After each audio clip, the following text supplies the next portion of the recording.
Hello and welcome to Dialogue. The United States has stepped up pressure on Venezuela with its largest buildup of warships in the region and the interception of oil tankers in international waters. So far, Washington has seized 2 vessels carrying Venezuelan crude and under the banner of counter-narcotics operations has conducted strikes on ships that have reportedly resulted in more than 100 deaths. On Monday, President Trump again raised the prospect of military action, saying it would be smart for President Nicolas Maduro to step down. So what is Washington's endgame in Venezuela? What lies behind this intensifying pressure on the South American country? And is the crisis heading toward a more serious military confrontation? Join us for discussion today, live from Beijing. I'm Xu Qinduo.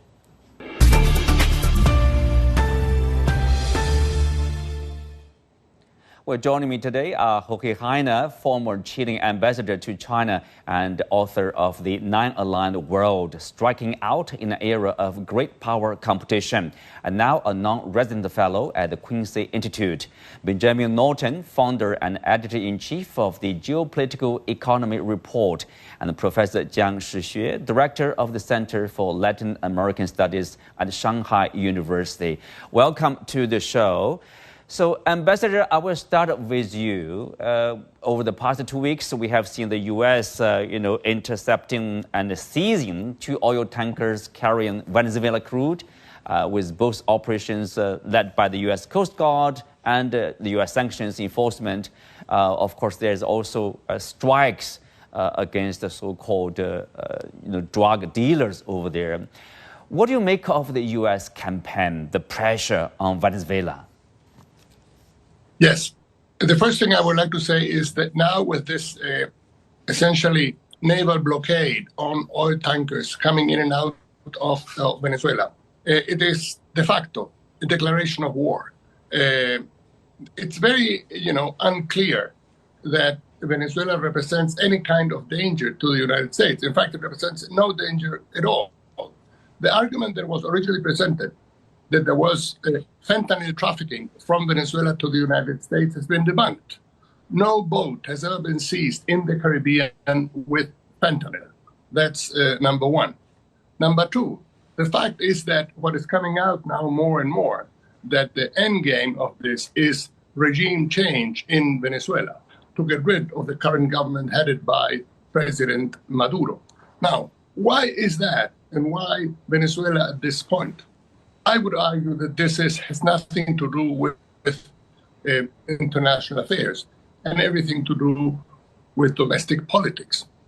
What we have is a situation in which President Trump and Secretary of State Rubio want to appeal to their base, to the MAGA base in particular, because they supported President Trump in 2024. And now they see many of their competitors being deported. 90% of deportees in the United States this year are Latin Americans. Many of them are Venezuelans, Nicaraguans, Cubans. So the base is quite unhappy. And what they want to do is to give them the head of President Maduro on a platter. That is what this is really all about. It's not about drugs. It's not about anything else. That's the real end game. Mm-hmm. Interesting. Professor Jiang Shixue, you have been following the development of this region for all your academic life, let's say. How do you characterize the U.S. campaign against Venezuela? Are you surprised or even puzzled, and many people feel about these U.S. moves? Well, since Chavez came to power in 1999, some countries like Venezuela and others have been holding this kind of banner of anti-U.S. hegemonism. So the U.S. is not very happy about Venezuela. I would point out that the U.S. has been imposing all kinds of sanctions against Venezuela. And now Trump just wants to overthrow the government of Maduro. As Ambassador Heine just mentioned, just want to a kind of a regime change. So this is a kind of an imperialist action, okay? Yes, I would like to point out that within Venezuela, there are kinds of crises. political crisis, economic crisis, but that has nothing to do with the U.S. Okay, so the U.S. just wants to overthrow an anti-U.S. government. That's what Trump wants to do. So let's see what will happen in the end of the day. Well, Ben, I mean, you are from the U.S. What's your understanding? What's your interpretation? Of the U.S. Actions here. Is there any legality? Is there any legitimacy in terms of seizing foreign oil tankers or striking the small boats? Of course, accused of drug dealings.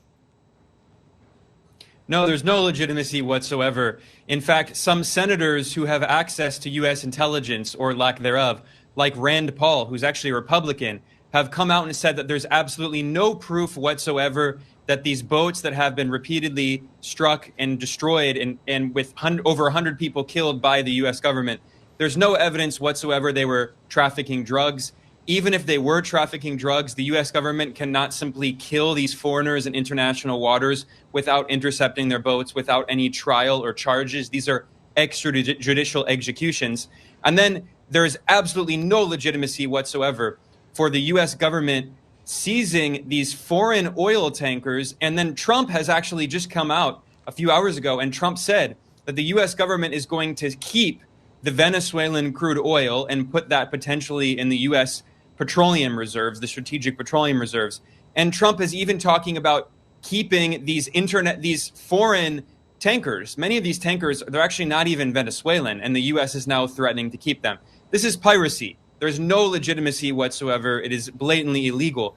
As for why the U.S. government is doing this, I think there are multiple different reasons, and I agree with the other guests. But another significant reason is we see in the new national security strategy released by the Trump White House, Trump is bringing back this colonial Monroe Doctrine, and in particular, he's updating it and referencing the old Roosevelt corollary, which goes to 1904, in which the U.S. President Teddy Roosevelt updated this 1823 doctrine. It's over 200 years old, and Roosevelt famously said that the U.S. government reserves the unilateral right to militarily interfere in all of the countries in Latin America if it serves U.S. interests. So Trump is taking what is essentially a colonial doctrine. They now call it the Trump corollary. And in the national security strategy, they say that the U.S. wants to seek complete supremacy in the entire Western Hemisphere, which includes control over all of the strategic natural resources and the infrastructure in the region. Of course, Venezuela has the world's largest oil reserves.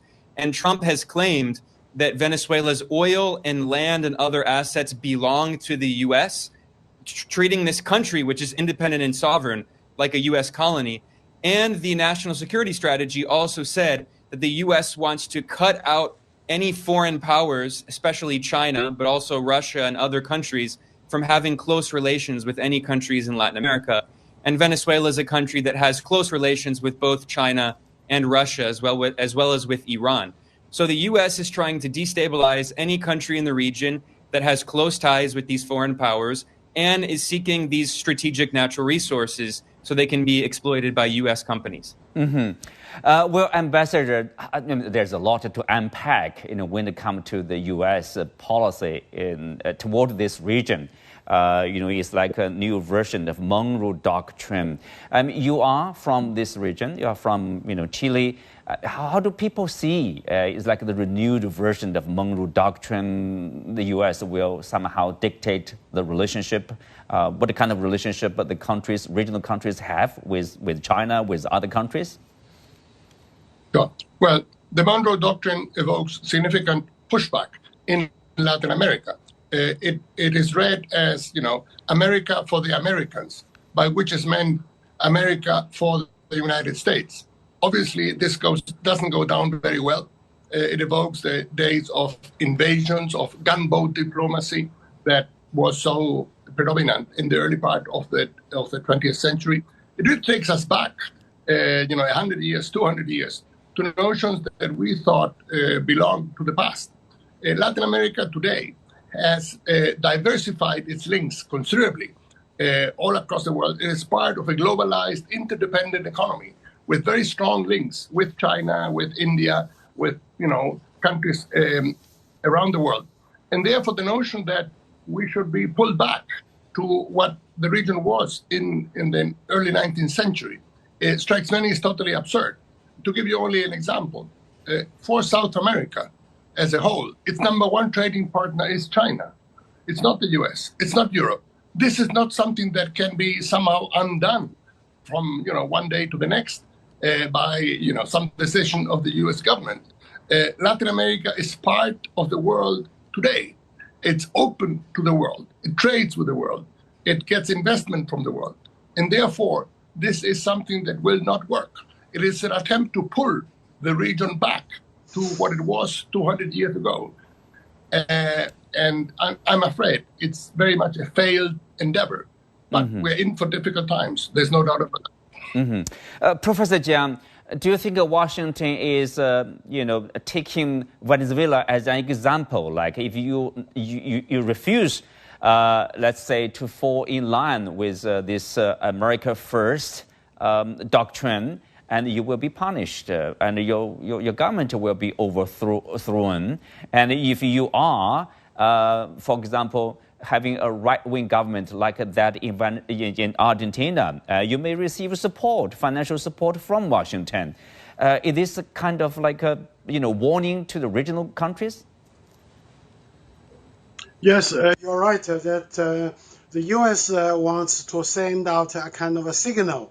You can be my friend or you will be my enemy. We are now in the year 2025, so China can promote a relationship with any countries in the world, with the U.S., with Venezuela, or with any other countries in the world. So there is no reason for the U.S. to show any concern or kind of fear about China's relationship with the region. And I have to point out that the U.S. is faced with two major problems for the time being: the so-called illegal migration and the so-called illegal drug trafficking.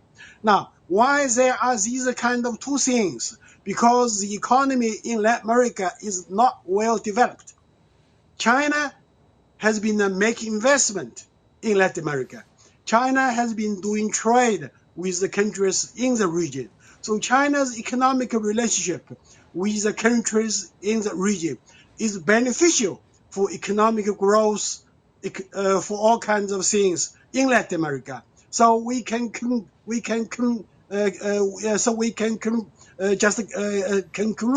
that a more prosperous Latin America is good for the U.S. Okay, so if the economy is well developed, then there will be less illegal migration, there will be less illegal drug trafficking. So the U.S. should be grateful to China, not afraid of China's relationship with Latin America. But yeah, I think that's a good point. But Professor, you are thinking in a positive way, right? China's investment will create jobs, and people will, find a job like near their home. They will not take this venture to go to the U.S. But what about this, geopolitical thinking, I guess, from Washington, that is like, this is my sphere of influence. I don't want to see influence from China, India, Russia, or any other countries, Do you think that's also a factor in their thinking? Yes, I would say so. Because, according to the U.S., the region of Latin America is always a backyard of the U.S. Okay, so the U.S. just not so the U.S. just wants to maintain its dominance in its backyard. So whoever wants to have a relationship with the region, the U.S. will be angry. So that's not the kind of game. We are now in the age of globalization. Okay, so mutual dependence, mutual relationship, win-win cooperation is good for everybody, for China, for Latin America, and also for the U.S. That's right. Ben, if you look at, of course, earlier the ambassador mentioned about domestic concerns, so-called immigration issue, MAGA, the followers, they're forming kind of a pressure on the government. They need to do something. now they are targeting Venezuela. But people also point out probably the Secretary of State Rubio probably plays a role. He's a descendant of Cuban immigrants. He has obviously no love lost with the Cuban government over there. We know that the oil from Venezuela is also very important to Cuba. There are reports saying that that kind of campaign probably is creating a kind of a collapsing situation in Cuba. What will be the impact on Venezuela, on Cuba, and in the entire region? Yeah, you're absolutely right that Marco Rubio has dedicated his entire career to pushing for regime change in Cuba, and of course also Venezuela and also Nicaragua. These are the three countries with left-wing governments that the U.S. has targeted with unilateral sanctions in violation of international law and has backed coup attempts repeatedly. And let's not forget, in Venezuela, during Trump's first term, there was another coup attempt in which the U.S. recognized this little-known right-wing opposition politician, Juan Guaido, as the so-called interim president of Venezuela. And then the U.S. and some European countries seized billions of dollars of Venezuelan assets, including the U.S. illegally seized Citgo, which was the most important foreign asset of Venezuela, which is their refinery company. So the U.S. has been, waging this kind of hybrid war against Venezuela for many years. And this isn't just under Trump. This was also under Obama, who started the sanctions against Venezuela. But Trump has really taken it to a whole new level. And now that Marco Rubio is the Secretary of State and Rubio is simultaneously serving as the National Security Advisor, that makes him very powerful. He's the second person in U.S. history after Henry Kissinger to simultaneously hold both positions. And it's clear that Rubio has prioritized, this heavy interventionist policy in Latin America. And by the way, the main right-wing opposition figure in Venezuela, Maria Corina Machado, who's very close to Donald Trump, and she did an interview with Donald Trump Jr., Trump's son, in which Machado pledged that she wants to privatize all of Venezuela's oil, and she offered to sell $1.7 trillion of Venezuelan assets to U.S. companies. Well, she also has repeatedly made it clear in these interviews, including in an interview that Machado did with the Miami Business Forum, where Trump also spoke. Machado was speaking via Zoom. And in that interview, she said that if they can succeed in overthrowing President Maduro in Venezuela, the next goal would be overthrow the governments of Cuba and Nicaragua. So they're not hiding that fact. They're not hiding that fact. Ambassador, you earlier mentioned the so-called illegal immigrants that somehow creates pressure on the U.S. side. But if there's a land-based attack, if there's a land-based war against Venezuela, that will create more refugees, probably influx into the U.S. Isn't that kind of contradictory there? Well, of course, absolutely. One of the things that has been on the table, and some people have been arguing for it quite straightforwardly. The former U.S. ambassador to Venezuela, there was an op-ed in the New York Times by Ricardo Hausmann, a Venezuelan economist now with Harvard, arguing quite seriously that a land invasion of Venezuela by the United States would be a bit of a cakewalk, that it would be a bit like the invasion of Panama in 1989, and that it wouldn't be like what happened in Iraq or Libya. This, of course, is nonsense. Venezuela is a country of 30 million people, with vast land extension. There are guerrilla movements in neighboring Colombia. There are lots of armed groups. What you might have, if there is a U.S. land invasion of Venezuela, you might have a situation similar to Libya's. Libya, of course, was invaded by NATO forces in 2011. And today, 15 years later, there's a civil war still going on. So a land invasion of Venezuela might lead exactly to the sort of eternal wars that Mr. Trump campaigned against in 2024. So I think that is one reason the White House until now has been reluctant to undertake that, because the easiest way to effect regime change, of course, is by an invasion. It's very difficult to do from the air or from the sea.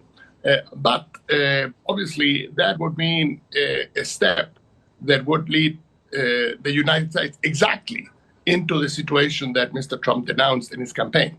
So it's very tricky. I think Mr. Trump has painted himself into a corner at this point, and he has no good options. Ambassador, how do you read his end game here? If not a land-based attack, is his goal? Obviously, I think we all agree. His goal is to have a regime change. But do you think that the pressure is the pressure enough, ongoing pressure enough, to create the trouble that somehow will force the change of government in Venezuela? Well, another option that has been on the table has been targeted bombings of, say, military bases, Venezuelan military bases, or targets that are identified as, drug trafficking centers. But that is obviously a limited thing. You cannot, say, undertake carpet bombing of Caracas like it's happened in Gaza. So that is not, an optimal solution either.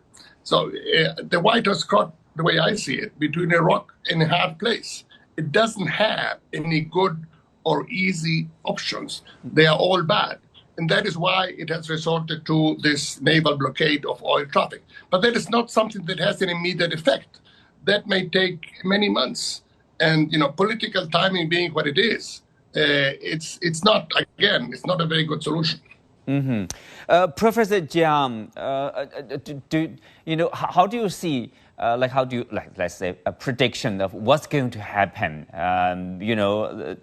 Trump had this regime change in his mind, but that will be like a prolonged situation before if there is any possibility for him to achieve his goal, obviously. So the tension will continue for some time?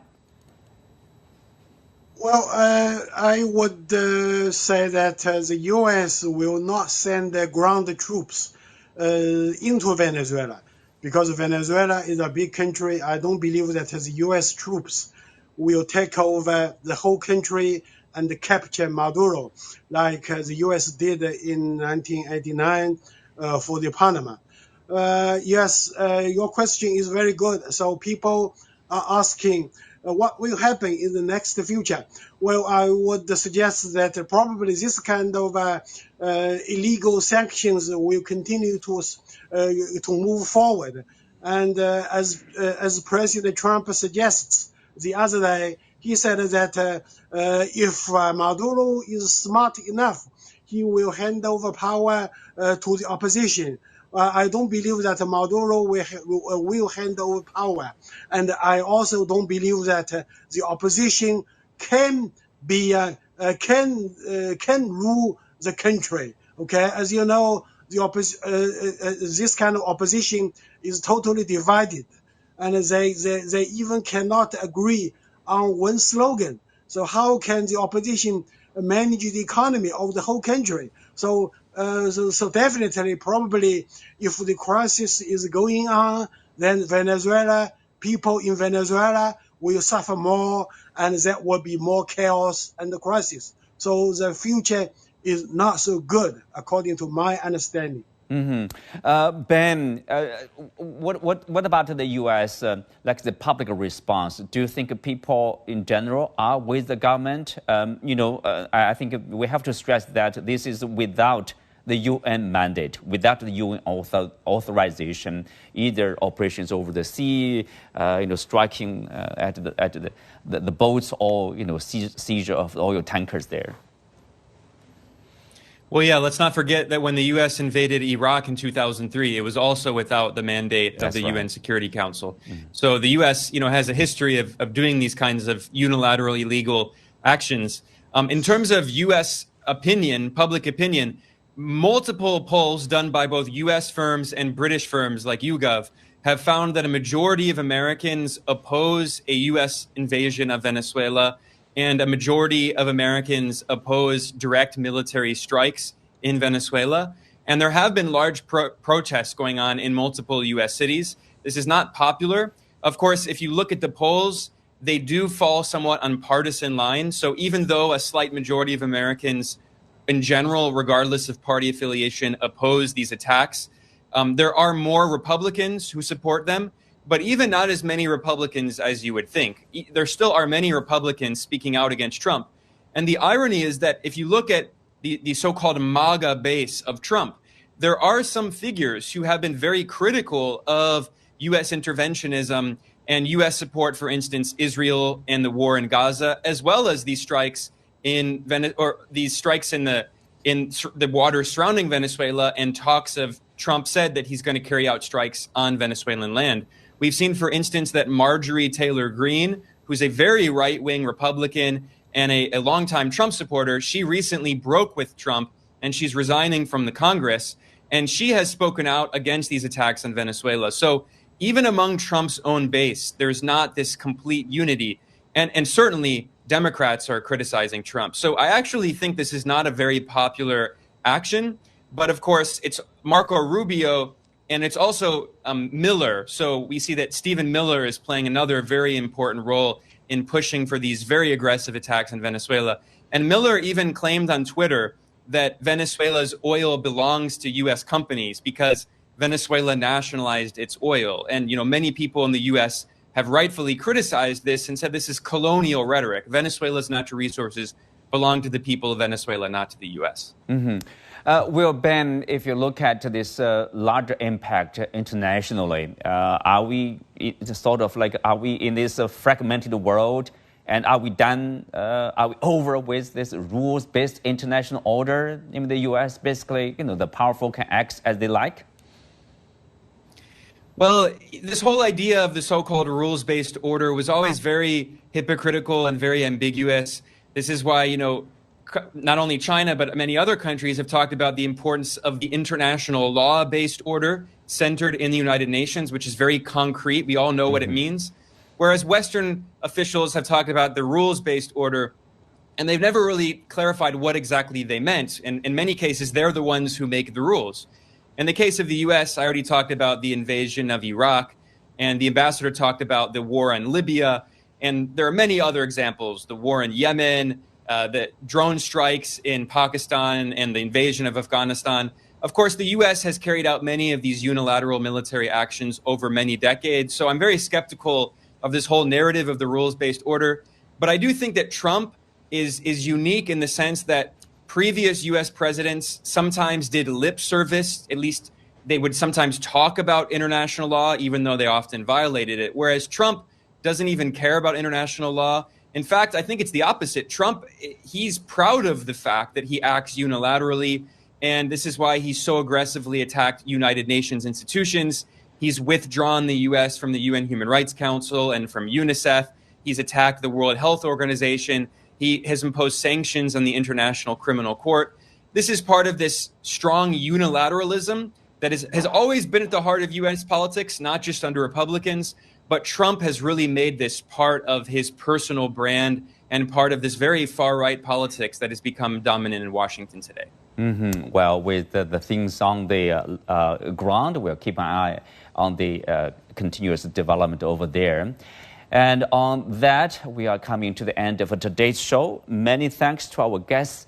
You can also find us on the CGTN app on YouTube. I'm Xu Qingduo. Thanks for being with us. See you next time.